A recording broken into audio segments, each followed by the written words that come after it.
Hello, everybody. Welcome to today's webinar session, Why Lean Leaders Are the Catalysts for Successful IT Transformation. It is the second session of our Lean IT Essentials webinar series. My name is Alex Mazurk with Quint Redwood, and I'll be your host during today's session. Now, I introduced myself. Our presenter today is Niels Loader. He's a principal consultant with the Quint Group. I just want to cover a few rules for today's webinar. So I want everybody to know that the audio is being transmitted via computer. There's an option for phone if you are having any trouble over the voice over IP. But everybody is muted except for us, obviously, so no mics are needed. If you have any questions during any portion of this webinar, there is a questions panel. It's on the right side of your GoToWebinar screen. Please ask a question if you have it at any point during this webinar, and at the ending, we will have a designated few minutes set aside in which I will read the questions that have accumulated aloud, and our presenter today will answer them for all to hear. And last off, if you need to leave for any reason, we are recording this webinar, and all attendees will be sent a link to a recording later on so you can get access to the full content. Now, a few things about our organization before we get started. Quint Redwood. We're a independent IT consulting and training organization. We've been in business now for 25 years. We're celebrating that milestone this year. We started off in Amsterdam, but today we're a completely global company with offices in Philadelphia, Spain, Malaysia, India, and Japan, with 200 plus consultants delivering projects in 49 countries on every single continent except Antarctica. There's nobody really building business down there yet.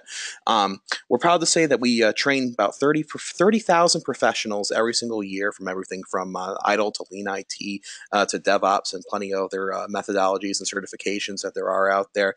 And one of the things that we are proud that we started this program last year was we've now trained over 100 unemployed people who are in the job market, and they want to modernize their skills, and we train them, and it's a new thing that we're doing for people out there who are trying to get back on the market. Now, I just want to cover a few key areas where Quint helps organizations. First, we help organize IT. 2, we help them blend technology and their business. 3, innovate across their business ecosystems. 4, transform to high performance. A lot of that has to do with Lean IT.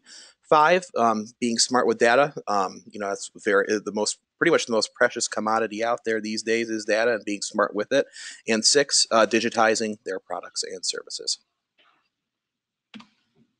Now, I just want to let everybody know that, so this is the second webinar of our Lean Essentials webinar series. Last week, we covered how to build responsive teams. Today, we're covering a little bit more from the leadership aspect. And next week, on June 7th, we'll wrap up the series on, really bringing it all together, going from just lean thinking to, acting lean and developing that lean culture. But today's webinar is focused on lean leadership and why it is that catalyst for successful transformation in IT. Now I want to start hand things over to our presenter today, Niels Loader. We're very happy to have him with us. He's a principal consultant with us, but he's also the content board lead at the Lean IT Association, the chief examiner of Lean IT at APMG. Niels, as always, thank you again for joining us today. Thanks a lot, Alex. It's a pleasure to be here. I always like doing these webinars. Welcome to this webinar. Yeah, we're going to be talking today about leadership, about making sure that that your lean transformations actually work. And we'll look at what the challenges for IT leaders. We'll go through 4 key behaviors and what you can really do to start. So let's move on and have a look at what IT leaders are actually dealing with at the moment. But before I go into IT, I just want to take a little look at another industry, which is the car industry. If we look at the car industry, what we see is that there was this development from around 1880 onwards, in which we're looking at what we call the artisan phase, where you've got these generalists, you've got craftsman and apprentice kind of relationships, and there's this huge learning curve in producing unique products. Now, this is something that happens as we learn to create a new product. Now, from about the 1920s onwards, we see that particularly Henry Ford moves into really standardizing those products, and we come into what we can call the mass production phase of our industry. The interesting thing about this is not so much those production lines that you may have may spring to mind at the moment, but it's all about creating specialists. So we train up somebody to do a single task really well and really quickly. And then we coordinate all those specialists to produce these standardized products. And what you see is the other end of the curve is like this ultra short learning curve. You learn how to put on the left back wheel of a car. That's what you do for the rest of the year. So you learn it very quickly and you do it over and over again. Now, around the 50s, there's a company called Toyota that's already starting to look at different ways of doing things. And you probably all realize that there's the Toyota production system, which really led to what we now call lean production. And there we see a slightly different way of organizing ourselves. We're focusing on the flow of value through our processes. We're creating more generalized specialists, so people who can do more than just one thing. And in fact, we're bringing them together in teams, in multidisciplinary teams that create a part of a product or a whole product. And the learning curve is not as short as it used to be, but it's not as long as having to learn everything. Now, the interesting thing, obviously, is this is the development of the car industry, but if we look at IT, we have exactly the same development that we're going through, 1950s through to, well, the entrance of the PC in 1982. It would be what I call the artisan phase. We then moved into our mass production phase, and I believe that around 2010, the last decade or so, we've moved into our lean production paradigm, and this is something that is very important to realize, that we're actually not in some kind of hype, or we're not in some kind of a fad that we're going through. We are actually moving our whole industry from one way of working to another. Now, if we look at the mass production side of our phase of our industry, we see that ITIL is a classic artifact. It's all about specialization, it's all about coordination, and it's all about describing how our industry actually works. And that means it still has a relevance in the future, because it describes the key activities that we need to do, solving incidents, doing changes, these kind of things. Okay, but then we see that with the entrance of things like Agile, we're starting to apply these lean principles that have been around since the 50s, 60s in the car industry, and people are seeing that this is really kind of working. So how can we apply this to at least part of our organization? And Agile looks particularly from the software development perspective at applying these lean principles. There are also some kind of mass production aspects within Agile, in terms of saying, okay, well, we have our clearly defined roles. We have things that are fully described in terms of coordination and specialization, but still the principles are slightly more lean oriented. What does that mean? Well, we're actually moving into a phase phase where lean IT, DevOps, Agile, these are all ways that lean principles are being used within IT. And as I said, this is a trend that is moving, and nobody will be able to escape this. And in fact, if you look at the car industry, the ones who tried to escape the lean production phase in the car industry have basically failed. Look at the UK car industry from the 60s and 70s. Look at the Russian car industry. These are industries that have just died because they didn't tackle the move to lean production. So I believe that the same kind of thing is going to happen to the IT industry, and businesses will start to fail because they're not making that move to lean production in IT.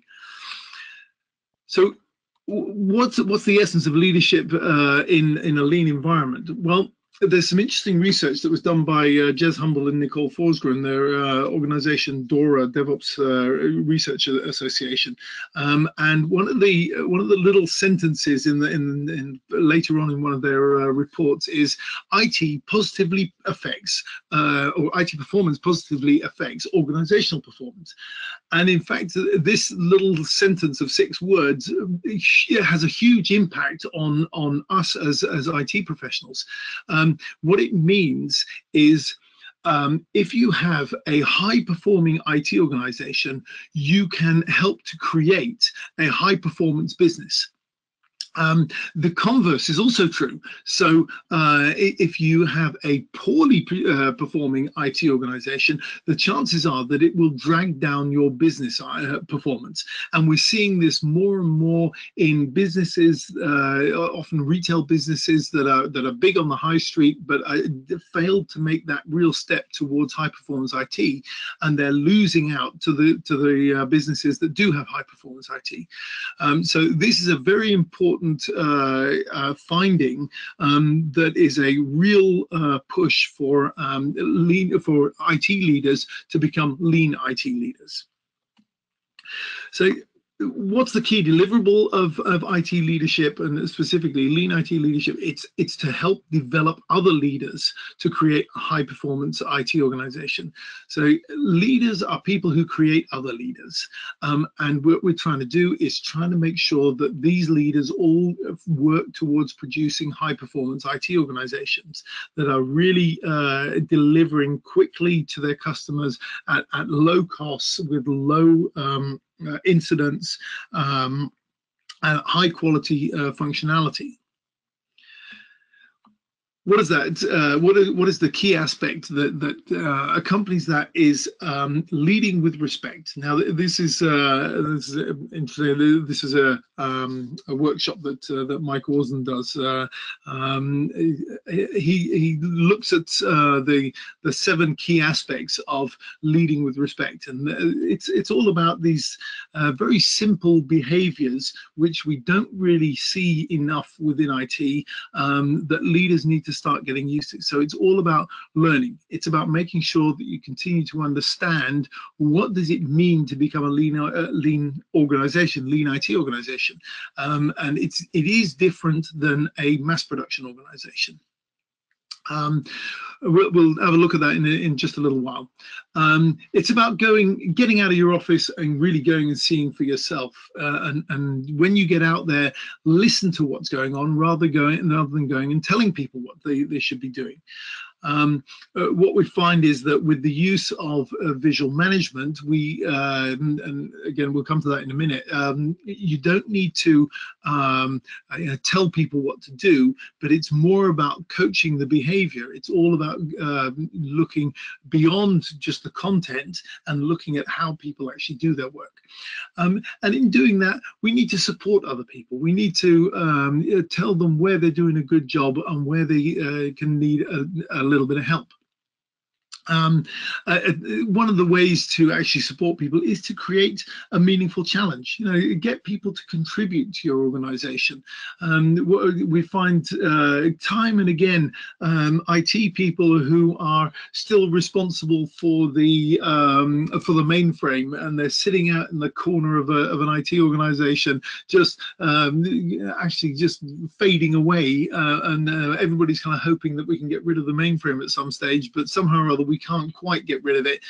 But we don't help these people to contribute to the organization enough.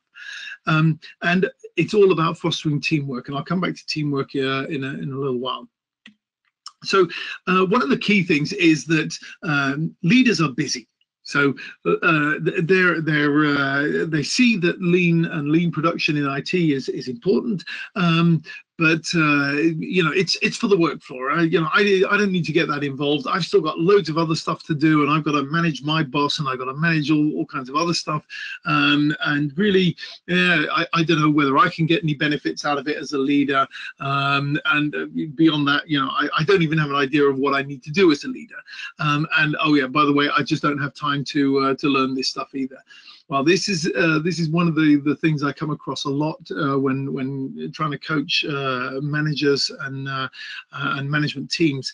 And the most successful ones end up being able to find time to actually think about what it means to manage a lean production organization, or a lean IT organization. And it does take time. The 4-hour executive session that in which you get all the terms and all the jargon, so that you can go out there and pretend to know what's going on. It's just not enough. When you see that these transformations take anything from 2 to 6, 7 years, and in fact it's a continuing process after that. You realize that as a leader, you really do need to get into the nitty-gritty of what it means to manage a lean IT organization. So what are those key behaviors beyond, leading with respect is kind of a fundamental thing that you have to have as a leader anyway. But what are those 4 key behaviors? Well, the first is taking the time to commit to self-development. And that basically means that you need to create time in your agenda to practice new behaviors, to determine what the lean principles actually mean to you. So customer value. How do you know whether you're delivering customer value? How do you know whether the value streams that go through your your part of the organization are working properly? Are they in flow? Do you see wasteful work happening? What happens in your organization? And to be able to do that, you need to create what's called leader standard work, which is all about understanding or making sure that the things that you have to do are done as efficiently and as quickly as possible. So things like resource planning, things like coaching need to be planned in so that they can be done at a specific time consistently throughout the week or throughout the month, or in fact every day. One of the habits we try to get managers into is to go to day starts with teams, so the daily stand-ups, and particularly to actually check the numbers. So how many incidents were there yesterday? Was it more or less than the day before? How well did we solve them? Did we have a lot of outstanding service requests or changes that we didn't deal with? What does our inventory look like? These are the things that leaders need to look at on a daily basis so that they know what they're talking about. The second behavior is all about going out there and coaching and developing others. And one of the key behaviors here is the Gemba walk. Gemba is the place where work is done. And really, we need to get managers out of their office and getting out into the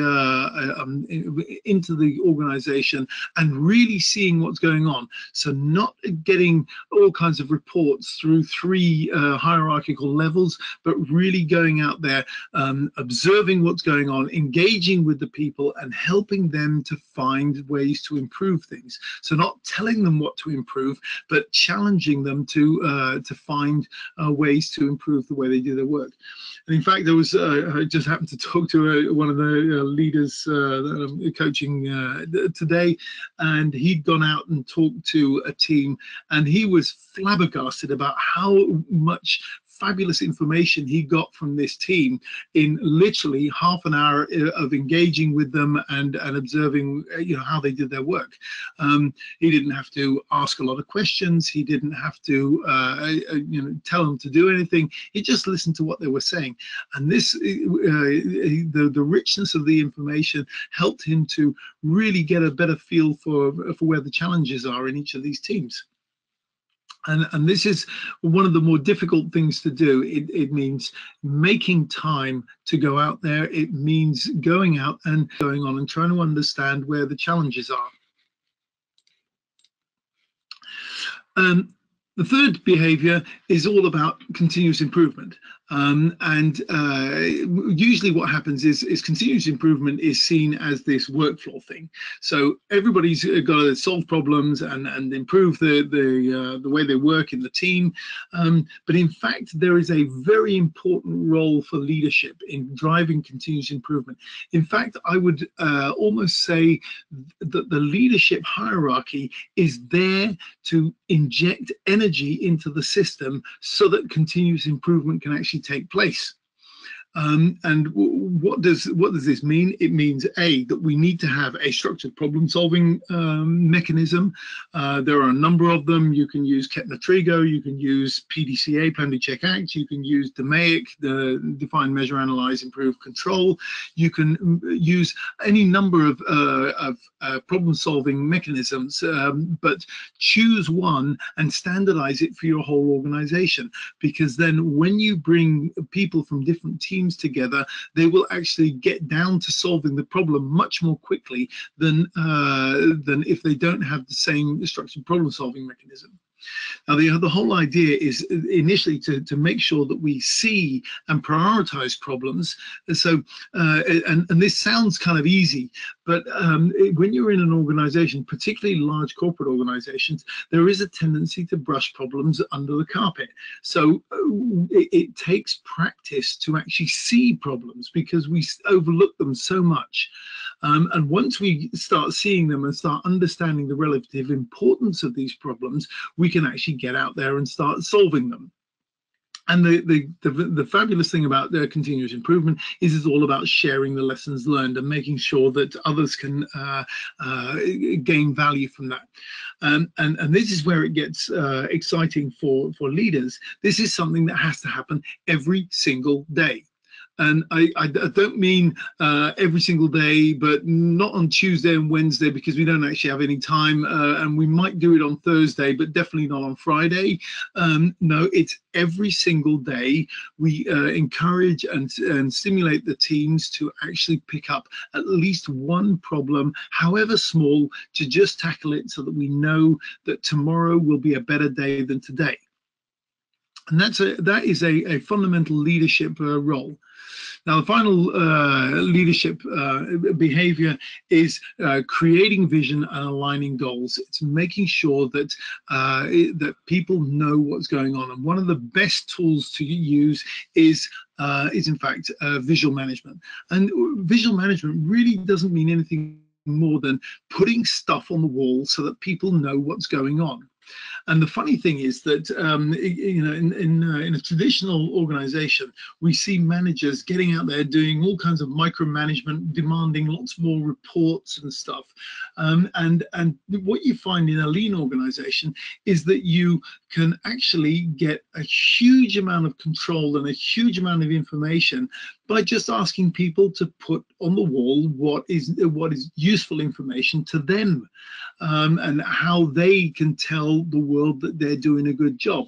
So they're or they're visualizing their operational performance, they're visualizing improvement activities, making sure that there's communication between team members and maybe even across teams, and it's all about balancing the workload, making sure that we're doing the work that we have is not too much, and if it's too much, that we're doing something about balancing that. And if you get teams and leaders to work on these aspects and do that visually so that everybody can check what's going on, then you don't need to micromanage anymore. You don't need to have all these various reports, because it's all just there. It's all there available at a time that you can want to go and see it. So success actually starts with teams, and one of Leo Köhler said once, the speed of the boss is the speed of the team. So the team performance, it should be your primary concern as a boss, as a leader in an organization. So you need to be out there helping your teams to speed up. Just a little definition here. What do we mean by a team? Well, we mean by a team a small number of people with complementary skills. So having 10 application developers sitting next to each other, it does not constitute a team, because they don't have complementary skills, and they're probably working on different applications. So they'll have maybe different performance goals. They'll have maybe a slightly different approach. They'll certainly have a different purpose in terms of that they're supporting a different application, and they certainly won't hold each other mutually responsible for what they're doing. So what we're trying to do is create teams that actually have these characteristics. That's what we really need to start focusing on, and this is where aspects like DevOps come into their own, and really DevOps is all about applying lean principles, but also to the organization of your people.